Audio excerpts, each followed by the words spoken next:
જો હું આપને એવું કહું કે કડવી અને મોટી મોટી કેપ્સ્યુલની દવાના બદલે નાની નાની મીઠી મીઠી દવા વડે જો રોગોનો સચોટ ઈલાજ કરવામાં આવે તો શું આપ માનશો? જી દોસ્તો, હું આજે વાત કરી રહી છું જર્મન દવા પદ્ધતિ હોમિયોપેથીની. વિશ્વ હોમિયોપેથી દિવસ નિમિત્તે જાણીશું આ દવા પદ્ધતિ વિશે. હોમિયોપેથી એવી સિસ્ટમ છે જે તમારી માનસિકતા ઉપર કામ કરે છે. આમાં નવી લાગી ડોક્ટર તરીકે શરીર ઉપર કામ કરે બધી દવા, પણ શરીર જે વ્યક્તિ ચલાવે છે એન્ટિટી, એને આધ્યાત્મિક દ્રષ્ટિએ કોઈ બીજું કહે છે, એની ઉપર બી કામ થઈ શકે એવું મેં વિચાર્યું.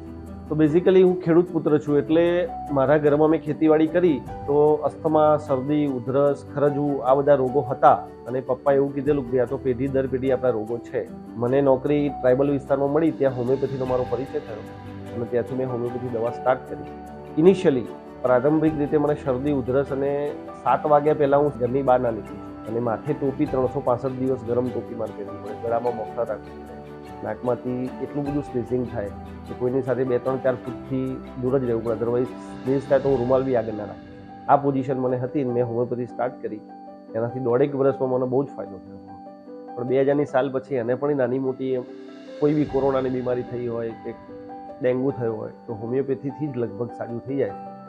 વર્ષ 1819માં પશ્ચિમ બંગાળ દ્વારા ભારતમાં આવેલ પશ્ચિમી ચિકિત્સા પદ્ધતિ હોમિયોપેથી સમગ્ર દેશમાં ભારતીય ઔષધીય પદ્ધતિ તરીકે લોકપ્રિયતા મેળવી રહ્યું છે, તેમજ વિશ્વના 30થી વધુ દેશોમાં તેને વૈકલ્પિક ચિકિત્સા પદ્ધતિ તરીકે સ્થાન મળ્યું છે.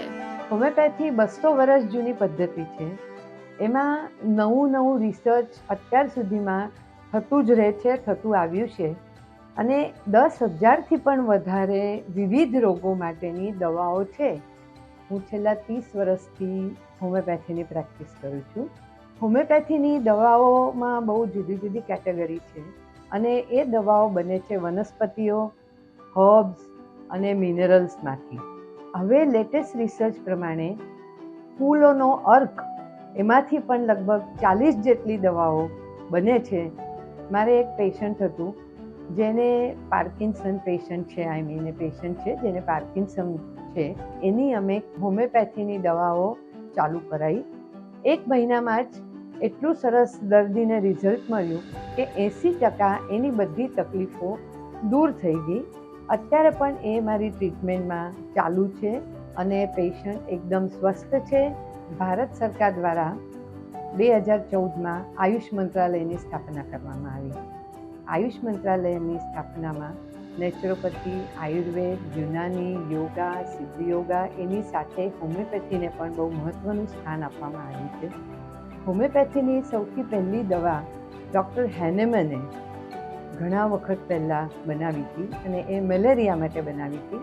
10 એપ્રિલ ડૉક્ટર હેનેમનનો જન્મદિવસ છે, જે વર્લ્ડ હોમિયોપેથિક ડે તરીકે ઉજવાય છે. મારા મધરને એલોપેથી દવાની એલર્જી હોવાને કારણે એ પોતે એલોપેથી દવા લઈ શકતા ન હતા, જેથી કરીને એમણે હોમિયોપેથી તરફ પોતાનું દવા લેવાનું નક્કી કર્યું. હોમિયોપેથી દવા લેવાને કારણે એમના હેલ્થમાં ઘણો બધો સુધાર આવ્યો અને રૂટ કોઝમાંથી એમના જે રોગોનું નિદાન અને સચોટ ઉપાય એમને મળી આવ્યો. ઇવન એમને ઓસ્ટિયોપોરોસિસ જેવો રોગ, જેના માટે એલોપેથી દવા સિવાય કોઈ પણ સોલ્યુશન નથી, એ હોમિયોપેથીમાંથી એમને કમ્પ્લીટલી એમના રિકવરી આવી ગઈ. ગળવા કે ચાવવાના બદલે ચૂસીને ખાવાની હોમિયોપેથી દવા નિર્દોષ અને આડઅસર વગરની છે. કે જેના સિમ્ટમ્સ આપણે મેળવીને એ જ જો હેલ્ધી હ્યુમન બિંગને આપીએ તો એની પણ સારવાર તરીકે ઉપયોગ થઈ શકે. આવી એક ઇમ્પોર્ટન્ટ માહિતીના આધારે જ એક હોમિયોપેથિકનો જન્મ થયો. હવે હોમિયોપેથિકમાં સ્કિનમાં દર્દીના બીમારીના ડાયગ્નોસિસ કરતાં દર્દીના લક્ષણોની પ્રાધાન્યતા આપવામાં આવે છે. પેશન્ટને એક્ઝિમા હોય, સોરિયાસિસ હોય, ખરજવું હોય, એની સાથે હોમિયોપેથને કંઈ ખાસ ઇમ્પોર્ટન્ટ નથી હોતું. પણ દર્દીના રોગના લક્ષણો, માનો કે સ્કિનનો પ્રોબ્લેમ છે અને માનો કે એને સ્કિનની તકલીફોમાં ઠંડા પાણીથી રાહત થતી હોય કે કોઈ દર્દીને ગરમ પાણીથી રાહત થતી હોય, કોઈ દર્દીને ખાલી ખંજવાળ રાત્રે જ આવતી હોય, કોઈ પર્ટિક્યુલર દર્દીને ખાલી શિયાળામાં તકલીફ હોય, આવા બધા લક્ષણોને લક્ષણોને અનુરૂપ દવા આપતા દર્દીને સરસ રિઝલ્ટ મળે છે અને જલ્દી સાજો થઈ જાય છે. હોમિયોપેથિકમાં સ્ટીરોઇડ જેવી કોઈ દવા હોતી જ નથી. હોમિયોપેથિક નેચરલ વે પર કામ કરે છે. મને સોરાસિસ થઈ ગયો તો હાથમાં અને પગમાં બહુ જ ચીરા પડતા હતા.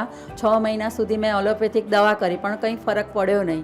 થોડું મટી જાય ને પછી પાછું શરૂ થયું. પછી મને હોમિયોપેથિક દવા શરૂ કરી તો વર્ષ સુધી મેં હોમિયોપેથિક દવા લીધી અને મહિના પછી તો મને એનો ફરક શરૂ થઈ ગયો અને વર્ષમાં મને બધું મટી ગયું છે.